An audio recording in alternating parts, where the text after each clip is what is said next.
오늘 함께 나눌 하나님의 말씀은 고린도후서 3장 말씀입니다. 3장 중에서도 12절과 18절의 말씀으로 주님의 영광을 어떻게 보나요? 라는 제목으로 함께 하나님의 말씀을 나누도록 하겠습니다.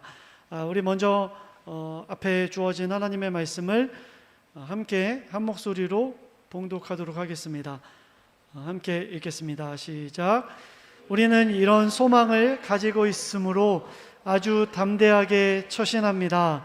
모세는 이스라엘 자손이 자기 얼굴의 광채가 사라져 가는 것을 보지 못하게 하려고 그 얼굴에 너울을 썼지만 그와 같은 일은 우리는 하지 않습니다.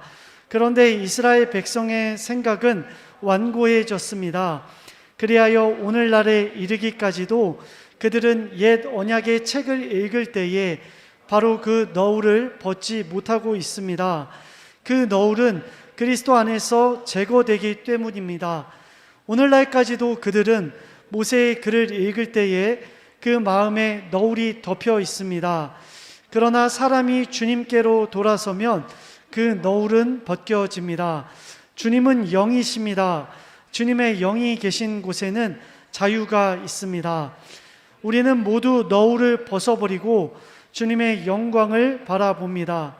이렇게 해서 우리는 주님과 같은 모습으로 변화하여 점점 더 큰 영광에 이르게 됩니다. 이것은 영이신 주님께서 하시는 일입니다. 아멘. 여러분, 제가 지난주에 재미난 이야기를 하나 들었습니다. 말씀을 본문을 계속 읽으면서 어떻게 말씀을 함께 녹여서 나눌 것인가 고민하고 있던 차에 제가 들은 이야기를 통해서 이거다라는 큰 인사이트를 받는 계기가 있었는데요. 그 재미난 이야기는 성경 이야기였습니다.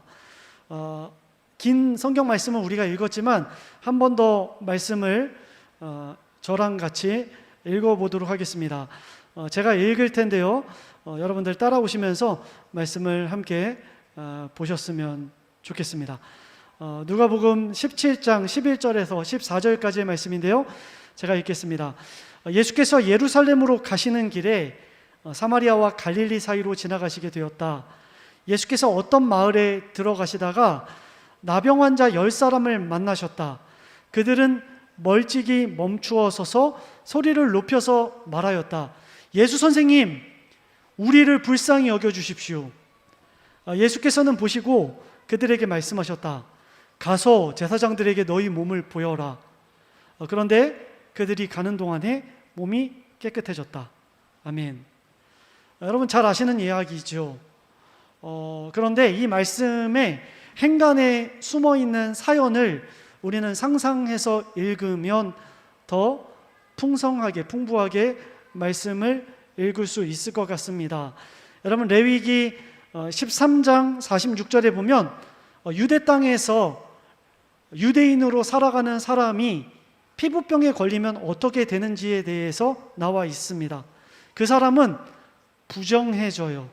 누구를 만날 수도 없고 집 밖에서 고립된 채로 혼자 혹은 그 사람들끼리 따로 공동체를 이루어서 살아야 했던 것이 당시 유대 사회의 관습이었습니다. 여러분, 그런데 이 중에 아까 말씀에 누가복음에서 봤던 그 10명의 나병 환자 가운데 한 명이 우리 아빠가 있다라고 한번 가정을 해봅시다. 여러분, 충분히 있을 법한 이야기를 한번 상상해 보는 겁니다. 얼마 전에 읽었던 유지 피터슨이 추천했던 것처럼 우리 영적 상상력을 발휘해서 말씀을 한번 상상해 보는 거죠. 근데 이 10명의 나병 환자 가운데 한 명의 아버지 나병 환자는 가족이 있었겠죠. 아이와 엄마가 매일매일 아버지를 위해서 식사를 준비해서 성 밖에서 먹을 것을 배달해야만 했을 겁니다. 왜냐하면 아버지는 아무것도 할 수 없었기 때문이죠. 그런데 하루는 엄마가 점심쯤에 아버지의 먹을 것을 가지고 성 밖으로 나가고 있을 때 아이가 엄마한테 이야기합니다. 엄마, 우리는 왜 이렇게 먹을 걸 배달해야 돼? 엄마, 아빠가 돌아온다고 했는데 아빠는 언제 오시는 거야? 엄마, 이렇게 두면은 아빠가 먹을 거 가져가? 어떻게 가져가? 멀리 있는데 어떻게 가져가는 거야? 그런데 숨어서 이 아이와 아내를 보고 있던 아버지와 아이의 눈이 마주치게 됩니다. 아이는 병으로 인해서 손이 문드러져 떨어져 나가고 얼굴이 변해버린 그 아빠를 보면서 눈이 마주치고 외칩니다. 으아, 괴물이다. 여러분, 이날 아빠가 겪어야 했던 고통의 문제는 육신 이상의 것이었습니다. 자신이 가진 그 모든 것과 바꾸어 수 없는, 세상에 가진 그 모든 것과도 비견할 수 없는 그 사랑하는 아이와 자신이 단절되는 지옥을 경험했기 때문입니다. 여러분, 사망이에요. 이 아버지에게는 그날 사망 선고가 내려진 것과 다름이 없었습니다. 그런데 성경에 그곳에 예수님의 일행이 지나가고 있었다라고 적혀져 있습니다. 10명의 나병 환자들은 당연히 가까이 갈 수 없었겠죠. 멀찌감치 서서 한 상상하건대 한 10m쯤 혹은 15m쯤 떨어져서 목소리가 들릴 만한 곳에서 목청껏 예수님을 불렀을 겁니다. 예수님, 예수님, 저 좀 살려주십시오. 예수님, 제 몸을 좀 고쳐주십시오. 예수님, 아니, 아이 좀 만나게 해주십시오. 이때 예수님께서 우리가 관심을 가질 만한 말씀을 하시죠.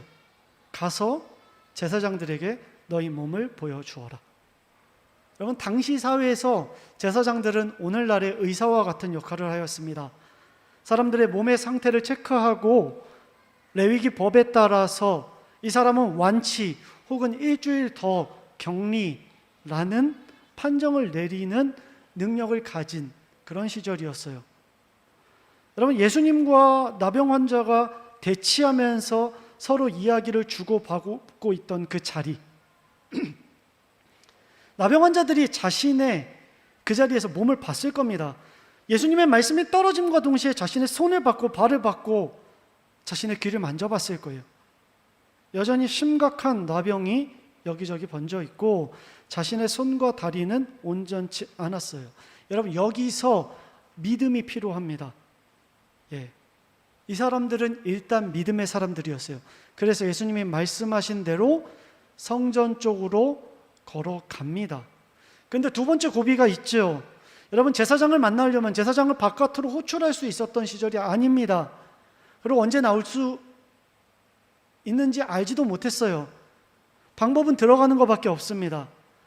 여러분, 들어갔다가 사람들의 돌에 맞아 죽는 것, 여러분, 그건 두렵지 않아요. 더 두려운 것은 내 아이를 내가 다시 한번 만날까 두려운 이 아버지의 마음. 내 아는 이가 나를 만날까?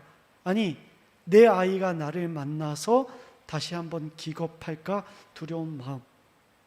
하지만 이 아버지는 다시 한번 믿음을 부여잡습니다. 여러분, 믿음으로 걸음을 옮기는 동안에 성경에 기록되죠. 예수님을 만났을 때가 아니라 그런데 그들이 가는 동안에라고 적혀 있습니다. 믿음으로 걸음으로 행진하는 동안에 그들의 삶의 자리에서 어떤 집회에서나 예배의 자리에서가 아니라 그들이 살아가는 그 일주일의 삶의 자리에서 그들이 믿음대로 행했더니 하나님의 놀라운 역사가 이루어졌다. 그들의 몸이 깨끗해졌다라는 것이 성경이 우리에게 전하고 있는 말씀이다라는 겁니다. 근데 여기서 한 가지 우리에게 의문이 듭니다. 저는 누군가에게 이 이야기를 들으면서 이런 질문이 생겼어요. 이 10명의 나병 환자들은 자신의 치유를 어떻게 확인할 수 있었을까? 핸드폰으로 셀카 모드로 해서 볼 수 있었던 것도 아니고 거울이 고도로 발달돼서 거울로 볼 수 있었던 것도 아닌데 이 사람들은 자신의 치유를 어떻게 확인했을까? 여러분, 한번 상상해 볼까요? 조금 더요. 누군가가 자신을 볼까봐 이 10명의 무리는 몸을 최대한 움츠리고 팔도 펴지 못하고 조심조심 은폐하며 걸어가고 있었을 겁니다. 그리고 상상컨대 이 아버지는 누군가의 옷자락을 잡고 얼굴도 제대로 들지 못하고 걸어가고 있지 않았을까 싶어요. 그런데 한 사람이 함께 걸어가고 있는 그 믿음의 동역자가 잘 따라오는지 바라봅니다. 그런데 그 사람의 얼굴이 온전케 된 것을 확인해요. 그리고 그 사람의 옷자락을 부여잡고 낑낑대면서 돌에 걸리고 치이며 걸어오고 있는 그 뒷사람을 바라봐요. 그 사람도 온전케 된 것을 확인합니다. 그리고 비로소 자신의 손과 발, 귀와 눈을 만져볼 여유가 생깁니다. 그렇게 만져봐요. 자신과 함께 걸어가는 이들을 통해 하나님의 영광을 확인하게 되었더라. 예수님께서 말씀하시죠. 눈먼 사람이 보고 다리 저는 사람이 걸으며 나병 환자가 깨끗하게 되며 듣지 못한 사람이 들으며 죽은 사람이 살아나며 가난한 사람들이 복음을 듣는다. 복음의 메시지, 이 메시지를 마치 욥처럼 내가 귀로만 들었으나 이제는 눈으로 배웁니다. 누구를 통해서? 함께 걸어가는 그 믿음의 사람들을 통해 내가 봅니다. 주님의 영광을 봅니다. 여러분, 제가 가장 사랑하는 말씀입니다. 로마서 3장 23절, 모든 사람이 죄를 범하였습니다. 그래서 사람은 하나님의 영광에 못 미치는 처지에 놓여 있습니다. 여러분, 구약성경에 에스겔 선지자가 이야기했어요. 사람은 다 마음이 굳어 있다. 굳은 마음을 가지고 살아간다. 출애굽기 저자는 이야기합니다. 사람은 목이 곧았다라고 표현을 합니다. 로마서에서 바울은 이야기합니다. 모든 사람은 죄를 범했다라고 말입니다. 여러분, 이게 사람의 성정이에요. 사람은 고쳐 쓰지 않는다라는 말이 있죠. 예, 저는 동의해요. 고칠 수도 없고 고쳐지지도 않는 것이 사람의 사람됨이다. 모든 사람은 성경의 표현대로 목이 굳었고 마음이 딱딱하고 죄를 범하였다. 그게 우리의 현실이다. 저희 아내가 저를 잘 알죠. 여러분, 이스라엘 백성의 지도자 모세가 하나님의 말씀을 받으려고 시내산에 올라갑니다. 시내산 밑에 있던 이스라엘 백성들이 유별났을까요? 여러분, 오늘날의 우리 교회와 다르게 그 사람들은 강팍하고 괴팍했을까요? 아니요. 평범한 보통 사람들이었어요. 어쩌면 우리보다 나은 자들이었습니다. 그런데 그들 마음이 공허해요. 의존할 게 없어요. 힘들고 어려운데 부여잡을 게 없습니다. 그래서 우상을 만들죠. 금송아지 상을 만들고 하나님의 진노를 초래합니다. 여러분, 모세가 하나님을 뵙고 올 때마다 하나님의 영광 빛이 그에게 투영돼서 얼굴에서 광채가 납니다. 빛이 납니다. 그래서 수건, 오늘 말씀에 너울 같은 것을 쓸 수밖에 없었어요. 왜요? 거룩하신 하나님의 영광의 빛을 죄인된 사람이 감히 가까이 할 수 없기 때문에 그렇습니다. 출애굽기 34장 30절에 보면 그래서 그들은 그에게로, 모세에게로 가까이 가기를 뭐 했다? 두려워했다라고 성경에 기록하고 있어요. 두려움이 사람의 마음을 사로잡는 것이 인간의 역사예요. 그때나 지금이나 마찬가지로 누구나 공허함 가운데 두려움으로 매일매일을 살아간다고요.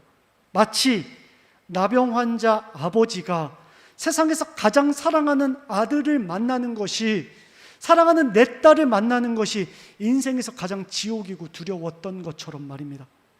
나를 지으시고 나를 만드시고 나를 사랑하시는 세상에 둘도 없는 그 하나님을 만나는 것이 감당할 수 없어서 가장 어렵고 가장 힘든 일이어서 너울을 쓸 수밖에 없는 인생이 우리 모두의 삶의 이야기이다라는 것이죠. 모두가 그렇게 살아가고 있을 때 바울이 고린도후서 3장 12절에서 이야기합니다. 그런데 우리는 이런 소망이 있으므로 아주 대담하게 처신합니다. 여러분, 그 소망이 무엇입니까? 16절에 나오죠. 사람이 주님께로 돌아서면 그 너울은 벗겨집니다라고 성경이 기록합니다. 여기서 주님이라는 단어는 명확하게 우리가 앞부분을 살펴보면 주중에 읽으시면 알겠지만 그리스도 대신 예수님을 지칭합니다. 사람이 그리스도 대신 예수께로 돌아가면, 여러분 이 표현을 신학적으로 한 단어로 회심이라고 합니다. 우리가 개혁주의 신앙을 가지고 매일매일 십자가 앞에 더 가까이 가오니 찬양하는 것처럼 회심하고 회심하고 회심하는 매일의 삶을 살아갈 때, 여러분 나병 환자 몸에 병을 가지고 성 안으로 들어가는 거, 아까 그 출애굽기에 나오는 사람들처럼 한 가지 감정이었을 겁니다. 두려움. 여전히 나는 추악한 냄새를 풍기고 있는 부정한 자인데. 여러분 우리 뭐 다릅니까? 우리 마음으로 얼마나 많은 살인을 매일매일 저지르고 있습니까? 우리의 입술로, 우리의 생각으로 얼마나 많은 추악한 향기를 풍기고 있습니까? 그런데 그 두려움 가운데 사람이 주님께로 돌아서면, 왜요? 주님께서 그렇게 말씀하셨기 때문에, 예수님이 우리에게 그렇게 명령하셨기 때문에, 괜찮다, 내가 대신 죽었고 다시 살아났다 말씀하셨기 때문에 그 추악한 상태로 예수님께 가면 어떻게 된다? 너울은 벗겨진다. 그리고 17절에 이야기하죠. 그곳에 그리스도 대신 예수의 영이 계신다. 그리스도 예수 안에서, in Christ, 예수 안에서 무엇이 있다? 더 이상 두려움이 없고 참된 자유가 있다. 더 이상 우리가 고민하지 않고 걱정하지 않는 삶, 아들을 만나고 딸을 만날 수 있는 인생, 그리고 하나님을 배울 수 있는, 너울을 쓰지 않고도 하나님의 영광을 대면할 수 있는 그 자유가 우리에게 주어진다. 여러분 이것이 오늘 고린도 교회에게 전하는, 바울이 이야기하는 복음의 메시지라는 겁니다. 예, 좋아요. 이 자리에 계신 분들 아마 이 이야기를 다 알고 있으실 겁니다. 그런데 저에겐 또 한 가지 질문이 주어지죠. 우리는 왜 너울을 벗지 못할까? 좀 과하죠? 예, 조금 더 완화해서 이야기해 볼까요? 왜 우리는 너울을 만지작거리는 인생으로 살아갈까? 왜 하나님을 배우는 것을 두려워하는 삶으로, 주저하는 인생으로 우리는 살아갈 수밖에 없는 것인가? 지지난주죠. 제가 지난주에 설교 때도 이야기했던 것처럼 우리 공동체 안에 조이 어머니의 이야기 잘 알고 계시죠? 약간의 하혈로 인해서 두려운 마음으로 저에게 기도 부탁을 하고 우리 공동체 안에서 서로 같이 기도를 했습니다. 제가 처음에 듣고 기도하겠다라고 하고 타이핑을 하기 시작했어요. 당장 병원으로 갈 수 없었기 때문에, 제가 일하는 중이었기 때문에 타이핑을 했습니다. 기도문을 타이핑하고 그걸 녹음했어요. 하나님, 살아계신 하나님, 생명의 주관자 되신 하나님, 모든 것이 하나님께 있습니다. 믿음 주십시오. 우리가 주님을 신뢰합니다. 그 음성 메시지를 보냈어요. 보내고 솔직한 제 마음은 출애굽기 백성들처럼 두려움이었습니다. 믿음으로 고백했지만 혹시, 아주 혹시 우리가 너무나도 좋은 결과를 알지만 마음에 실족할 일이 생기면 어떡하지? 결과를 떠나서 저희 어머님께 믿음으로 다시 성 안으로 들어가자고 했다가 우리가 두려워할 만한 상황을 맞닥뜨리면 그때는 어떡하지? 어떡하지? 내가 목회자인데, 내가 기도했는데 어떡하지? 여러분 이게 비단 저만의 이야기입니까? 우리가 찬양하고 우리가 말씀 나누는 이 자리에서의 말씀과 우리의 현장, 삶의 괴리가 여러분 얼마나 큽니까? 아주 작은 것 하나조차 믿음으로 한 발짝 뛰는 것이 어려운 우리의 삶의 모습. 아멘, 아멘 하지만 작은 것도 연결시키지 못하는 그것이 우리의 현존 아니겠습니까? 여러분 근데 지난주에 제가 조이 어머님께 다시 전화를 걸었습니다. 그런데 저에게 먼저 이렇게 이야기를 하시더라고요. 목사님, 제가 유튜브도 찾아보고 이것저것 해봤는데 제가 깨달았어요. 목사님, 결국 모든 것이 하나님의 손에 있습니다. 생명도 주님의 손에 있고 모든 행사가 하나님의 것이더라고요. 결과에 연연하게 되는 것이 내 마음이지만 그래도 하나님 신뢰하는 것이 우리의 삶이더라고요 라고 저한테 이야기하시더라고요. 그 이야기 들으면서 제가 아멘 아멘 하고 그냥 전화 그렇게 마무리하고 끊었습니다. 제가 하나님의 영광을 받습니다. 두려워하는 마음 가운데 함께 걸어가다가 제 옆에서 함께 걷는 조이 어머님을 통해 하나님의 살아계신 영광을 목도했다고요. 여러분, 고린도후서 3장 18절은 이야기합니다. 우리는 모두 너울을 벗어버리고 주님의 영광을 바라봅니다. 여러분, 바울이 고린도 교회가 어떤 교회였냐면요, 사고 뭉치 교회였어요. 데살로니가 교회와 다르게 여러 가지 문제가 있고 여러 가지 아픔이 있고 말을 안 듣는 교회였다고요. 그냥 자기의 스펙 가운데 그냥 빼버렸으면 좋은 그런 교회였어요. 그런데 뭐라고 얘기해요? 나는 너울을 벗어버리고 주님의 영광을 봅니다가 아니라 우리는 주님의 영광을 바라봅니다. 너희와 내가 주님의 영광을 봅니다. 그 보는 영광이 하늘 어딘가를 보면서 신비하게 보는 것이 아니라, 물론 그런 것도 가능하지만 당신을 통해 내가 주님의 영광을 보고 당신이 나를 통해 주님의 영광을 봅니다. 문둥병 환자들이 서로를 보며 하나님의 말씀을 성취했던 것처럼 그렇게 말입니다. 여러분, 믿음의 완성형이 없어요. 어떻게 하면, 어디 가면 우리의 신앙이 완전해진다더라. 아닙니다. 그런 거 없어요. 매일매일 우리 믿음의 진보를 조금씩 이뤄가면서, 그래서 신앙생활을 혼자 하는 것이 아니라 공동체로 함께 부둥켜 안고 가면서 나의 아픔을 고백하고 나의 어려움을 고백하면서 그 가운데 하나님의 영광을 함께 목도하는 것. 오히려 내 기도 제목이 다른 이들에게 하나님의 영광을 보게 하는 것이므로 담대하게 나누고 고백하는 것. 흔들리는 믿음 가운데 서로의 영광을 보는 것. 여러분, 그것이 기독교가 말하는 하나님의 영광이라는 것이죠. I see you. 내가 당신을 봅니다. 영화 아바타에 나오는 그 고백처럼 내가 당신을 봅니다. 당신을 통해 하나님의 영광을 봅니다. 우리 함께 그렇게 고백할 수 있는 우리 모두가 되기를 주님의 이름으로 축복합니다.